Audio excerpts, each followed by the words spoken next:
Olá, bom dia a todos e todas. Estamos aqui para gravar um conteúdo sobre a Resolução CEFES 1114 de 2025, especificamente no que tange ao exercício profissional no ambiente digital. Acho necessário, que seja disponibilizado esse conteúdo para vocês, uma vez que, quando eu gravei o conteúdo do curso original, ainda não tinha sido lançada a resolução. Ela não trata especificamente sobre a questão do uso da inteligência artificial no escopo da nossa atuação, mas ela traz de forma abrangente como deve ser o nosso trabalho no ambiente digital. Então, esse conteúdo programático vai tratar por que essa necessidade de uma nova resolução, a importância da segurança jurídica desse documento, o que é o trabalho digital, as condições técnicas obrigatórias, quais são as interfaces com a LGPD e acessibilidade, sigilo, novas regras específicas que a resolução trouxe, e a responsabilidade profissional e de que forma também a gente vai trabalhar a nossa autonomia profissional. Meu nome é Gisele Leal, sou assistente social e estou conduzindo, toda essa formação em inteligência artificial para assistentes sociais. Também coordeno a MBA de Serviço Social e Inteligência Artificial. Por que essa necessidade de uma nova resolução? Antes de começar, eu gostaria de levantar alguns debates. Quantos de vocês já tiveram a oportunidade de ler essa nova resolução? E quantos realizam algum tipo de atendimento ou trabalho dentro do ambiente digital, em seu cotidiano? Alguns questionamentos também que vêm sendo levantados é por que precisávamos de uma nova resolução? A resposta é nítida. Está na transformação radical que a gente viveu nos últimos anos, especialmente no período da pandemia. A pandemia de Covid-19, ela fez avançar esse processo tecnológico de atuação do assistente social e de todas as outras categorias profissionais. E a resolução antiga, a número 493 de 2006, ela vigorou por quase 20 anos. Ela foi elaborada num contexto social totalmente diferente do que a gente vive hoje. Em 2006, para a gente ter uma percepção melhor, o Facebook ele estava iniciando, o WhatsApp ele nem existia. Então, a gente nem imaginava que um dia nós, assistentes sociais, poderíamos realizar um atendimento por videochamada, como foi feito na época da pandemia, e que trabalharíamos remotamente usando sistemas digitais. E qual a importância dessa segurança jurídica? Essa resolução, ela não é apenas uma atualização burocrática, ela representa uma segurança jurídica para a nossa atuação. Ela vai estabelecer 3 pilares fundamentais que a gente vai trabalhar ao longo desse vídeo. As condições necessárias para o trabalho em ambientes digitais, as novas diretrizes sobre o sigilo profissional na era digital e o fortalecimento da autonomia profissional como condição ética e técnica.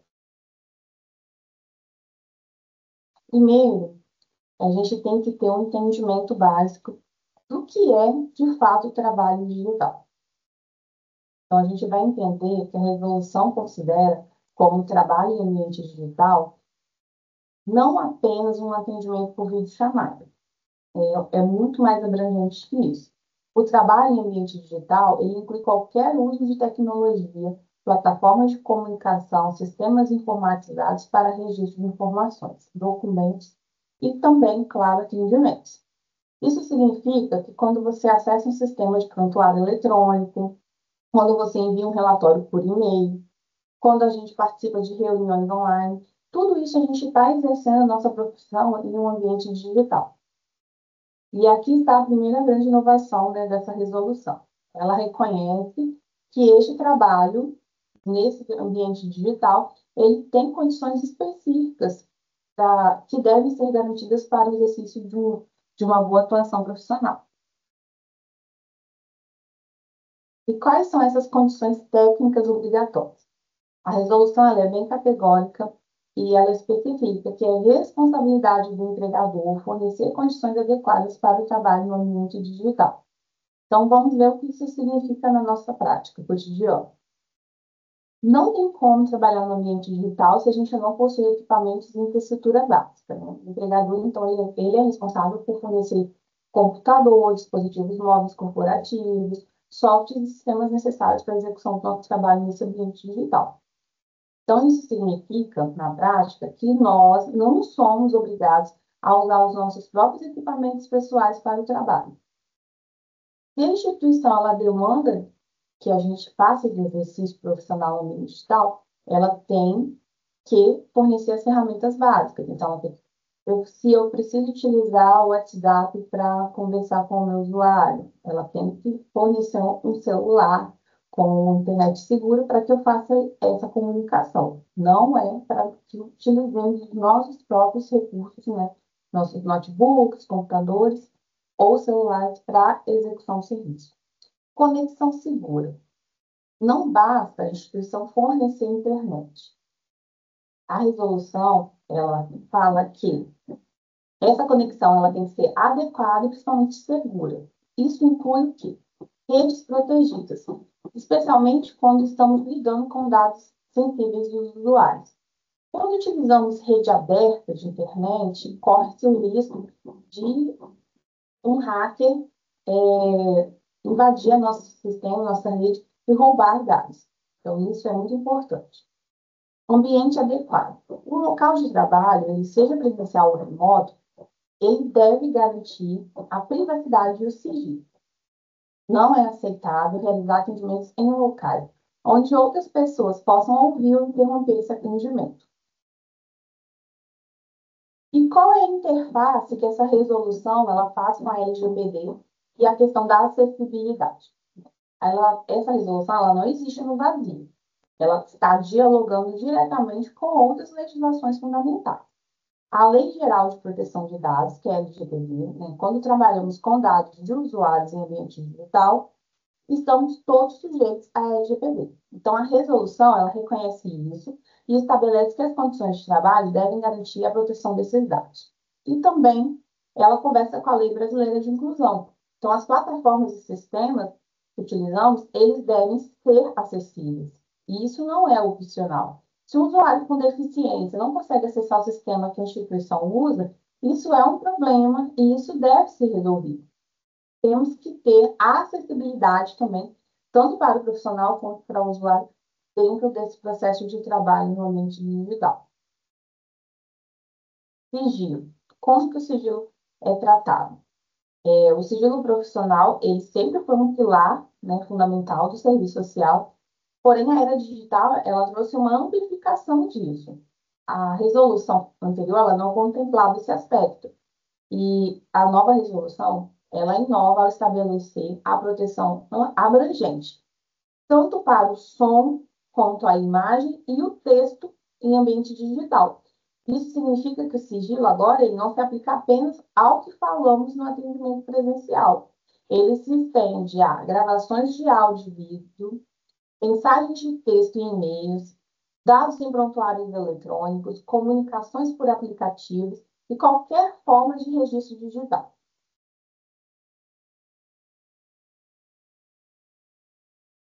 Temos algumas novas regras que são bem específicas. Gravação de atendimentos. A resolução ela é bem clara. É vedada a gravação de atendimentos, sejam síncronos ou assíncronos, sem o consentimento prévio, livre, esclarecido e por escrito do usuário. Não basta apenas o consentimento verbal do usuário, ele deve ser devidamente documentado. Mas atenção, mesmo que a gente tenha um consentimento, essa gravação ela deve ter uma finalidade específica, prazo determinado de armazenamento e acesso restrito. Não é apenas para gravar por precaução.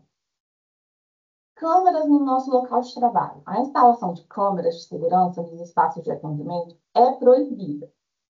e ela violar a privacidade e o sigilo da nossa relação profissional com o nosso usuário. Isso vale tanto para espaços físicos quanto espaços virtuais. Comunicação digital. Devemos priorizar sempre os canais institucionais. O uso de aplicativos pessoais para questões profissionais deve ser evitado. Quando inevitável, deve seguir protocolos específicos de proteção de dados.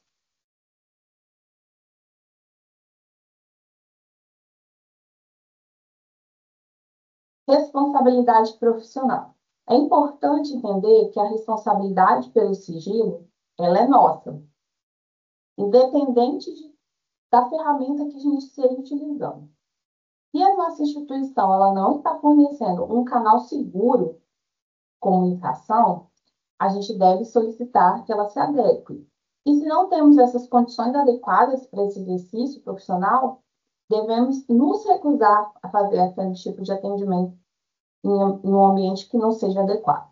A resolução, ela nos protege, mas ela também nos responsabiliza. Não podemos alegar desconhecimento das normas de proteção de dados ou das exigências de sigilo. Então, por isso que é muito importante que a gente sempre se atualize e tenha um entendimento básico, né, do que são essas ferramentas, de como fazer a parte de proteção dos dados dos nossos usuários. Autonomia profissional. Essa é uma das maiores inovações da resolução. Temos um capítulo inteiro dedicado à autonomia profissional. Isso não é meramente casual. É um reconhecimento que a nossa autonomia ela é constantemente questionada dentro dos nossos ambientes de trabalho. Então, essa resolução, ela define que a nossa autonomia profissional ela é uma condição ética e técnica e que ela é fundamental para o nosso exercício profissional. Isso significa que ela não é meramente um privilégio ou uma conveniência, ela é uma necessidade para que possamos sim, exercer a profissão com qualidade e com ética. Essa autonomia que vai nos permitir fazer escolhas fundamentadas no nosso código de ética, na lei da regulamentação da nossa profissão e no contexto do nosso projeto ético-político. É importante frisar que a gente não é meramente executor passivo de determinações superiores. O direito de recusa. A resolução, ela estabelece claramente, não temos obrigatoriedade de prestar serviços incompatíveis com nossas atribuições profissionais, que estão devidamente regulamentadas na Lei 8.662 de 93. Isso inclui atividades que não são de nossa competência, serviços sem as condições éticas e técnicas adequadas, demandas que violem nosso sigilo profissional e o trabalho sem os recursos necessários. Esse direito de recusa, ele não é uma rebeldia, ele não é falta de colaboração, ele é nossa responsabilidade profissional. Quando aceitamos condições inadequadas de trabalho, a gente não compromete apenas a nossa atuação, mas sim a qualidade do serviço que a gente presta para o nosso usuário. E como orientação final, eu recomendo que vocês leiam a resolução na íntegra, né? Essa apresentação ela teve um caráter introdutório e a resolução ela tem muitos detalhes que vocês precisam conhecer. Ela está disponível no site do Cefes, vai estar aqui dentro das nossas referências bibliográficas. É importante também que vocês dialoguem com suas equipes, compartilhem essas informações com os seus colegas, né? Muitas vezes essa ação, de forma coletiva, ela é mais expansiva do que a gente ficar no foco somente do individual. É importante também que procurem um CRES. Ah, eu tenho dúvida ou tenho algum conflito que, no meu entendimento, dentro do meu ambiente de trabalho, não está adequado. O nosso conselho regional, ele é o órgão competente para orientar, né? E, se necessário, fazer essa mediação com os nossos empregadores. E documentem sempre, né? Quando vocês solicitarem qualquer condição adequada ou se recusar a realizar alguma atividade por ela não estar da maneira correta, adequada para o nosso processo de trabalho, é importante que vocês façam isso por escrito e sempre subsidiando que vocês tenham uma resolução que vocês têm que seguir, né? E que essa é a maneira correta de executar o nosso trabalho.